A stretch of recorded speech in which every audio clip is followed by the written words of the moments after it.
Remember our last video?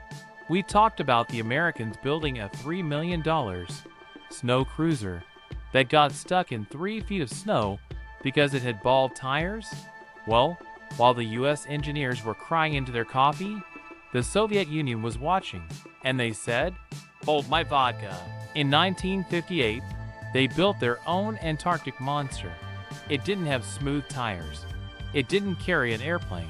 Instead, it was a 35-ton tank, painted bright orange, that looked like a shoebox designed by a brutalist architect. They called it the CarCore, but history knows it by another name, the Antarctic Death Hotel.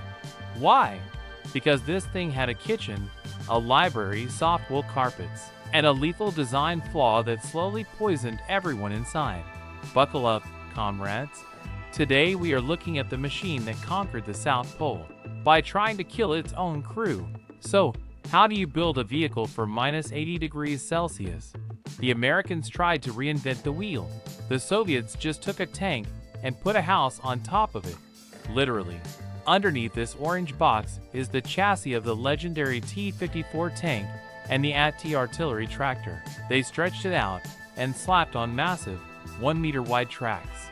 It was powered by a 500 horsepower V12 diesel engine, the same engine family used in the famous T-34 that won World War II. This wasn't a science experiment. It was a weapon of war repurposed for ice.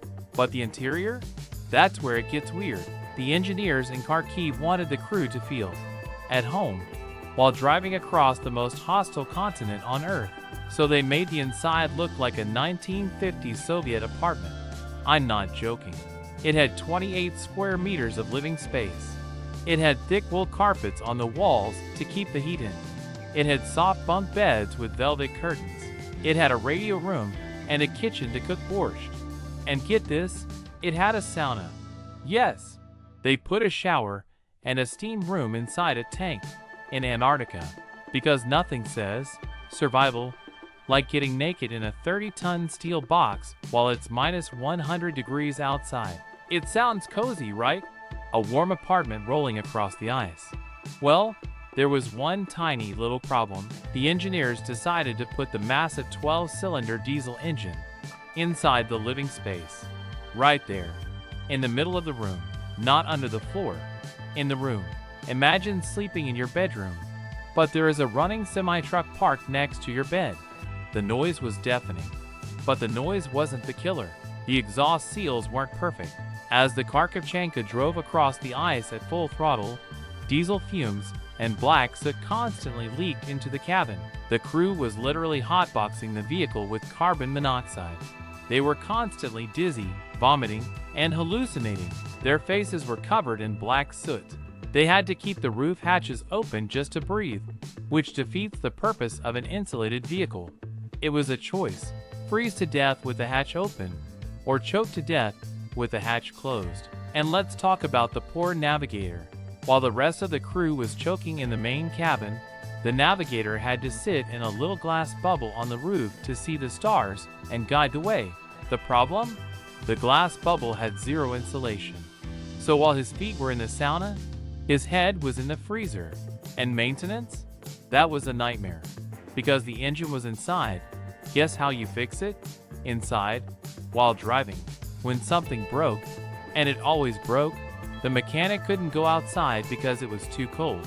So they had to open the engine cover right there in the living room. Hot oil spraying on the wool carpets.